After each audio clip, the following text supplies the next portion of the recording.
I love to sail, and there's something else I love to do, and that's eat good food. And this is a ship's bell, and it signifies it's time to eat. And it's so important to keep the crew fed well, because if they don't get fed well, they want to be mutinous. Let's eat.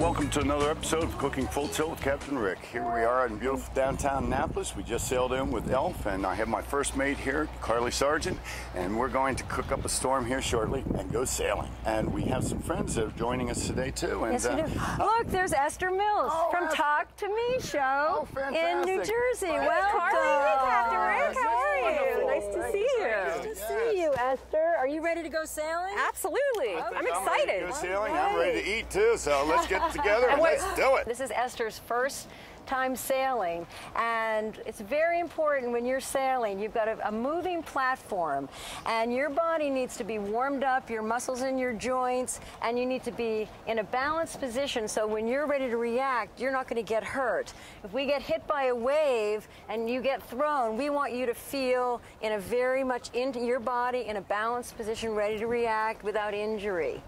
So I'm going to show Esther, you, and the crew a few exercises, and then we're going to come together on the dock and get warmed up and ready to take you out for your first sail aboard the Yacht Elf, the oldest active racing yacht in America.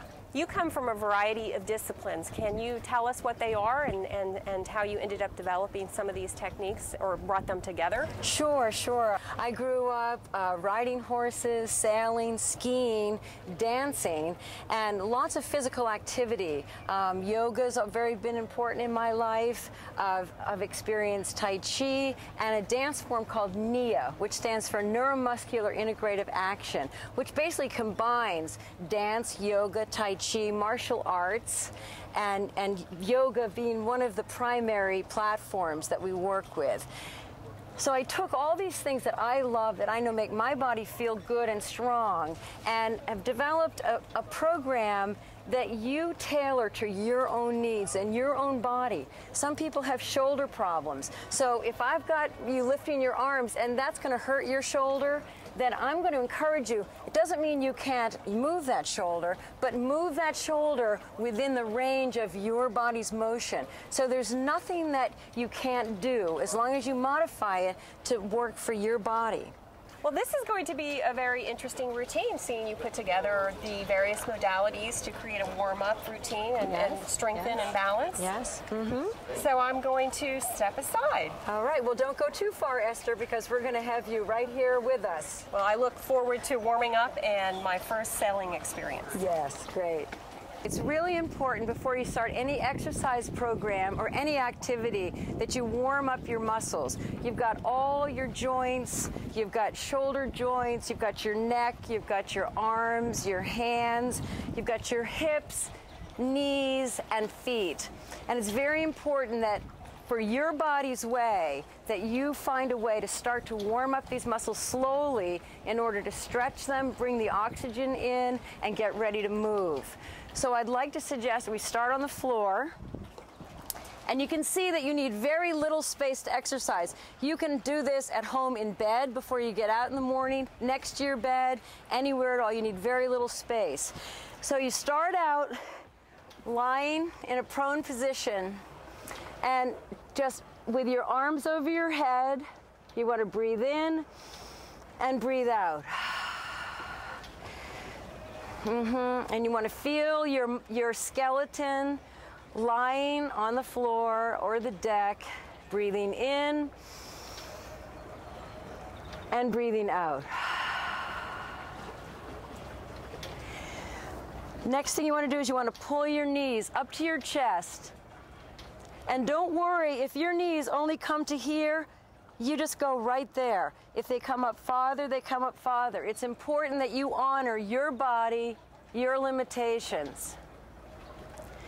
The next thing is to extend one leg, pull this knee against the chest. Then you want to switch and pull. You want to keep your neck long and lean. You're lengthening and stretching these muscles. Back and forth. Come here, pull your knees. You can come up to your knees. And again, honoring your body. Feet about hip distance apart. You want to lift your pelvis up the floor to the sky.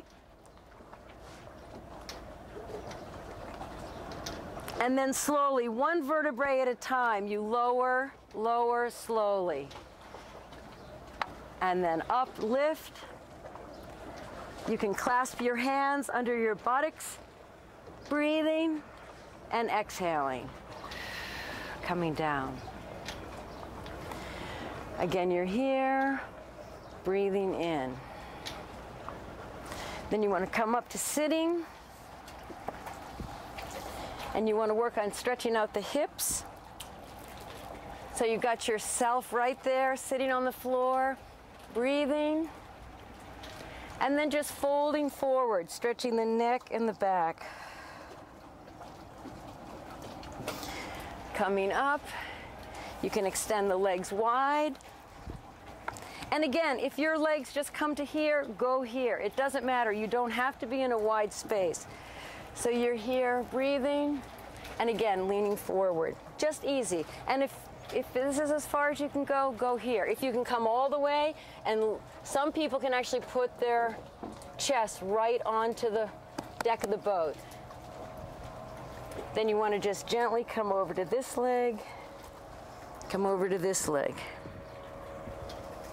Back and forth. Again, you're starting to stretch the oblique muscles, bringing your feet back in and up. So here you're on your hands and knees, and a wonderful stretch for your back. It's called the cat and the cow. And it's gentle, easy stretch. And exhaling out. And breathing in. And breathing out. Pulling back into what's called the child's pose. Toes together, knees slightly open, so you can just come forward and stretch. To work the shoulder joint, you can clasp your hands behind your back, let your arms float, and then raise your body up, leaving the arms, shoulder blades squeezed together. This is starting to open the shoulder joints. And when you're ready, release the hands and feel the blood flowing into your arms. Next thing we do is we come to what's called a downward dog. And you may be here. And play with this. Start to loosen the joints, loosen the muscles your body's way. Every pose that you take, you want to be easy in the pose. You want to be comfortable in the pose. It's not about gripping tight and saying, oh, I can hold this pose. You want to be soft wherever you are. And again, playing with that, you can come here and forward. You're just honoring your body and stretching it the way that it's good for it. And everyone's going to be different. Feet together, and then coming forward, lifting up, and breathing. And then here you are breathing, just like you were on the floor, but now you're standing, and you want to start with a slight, an easy twist, easy twist, easy twist. Breathing in, breathing out, breathing in and breathing out. From here, we come into a gentle, easy pose. And for some people, this might be difficult. So use yourself as a prop. If you're right here and this is where you go ahead and hang on to your thighs. You'll start to feel that. And the more you do this, the more your hips will open. And you come into this position. And you can just rest and hang out all day long. And before you sail on Elf, we have a very undulating platform. We have a lot going on. So we're going to get the crew here, and we're going to get them warmed up before we go off for sail on Elf.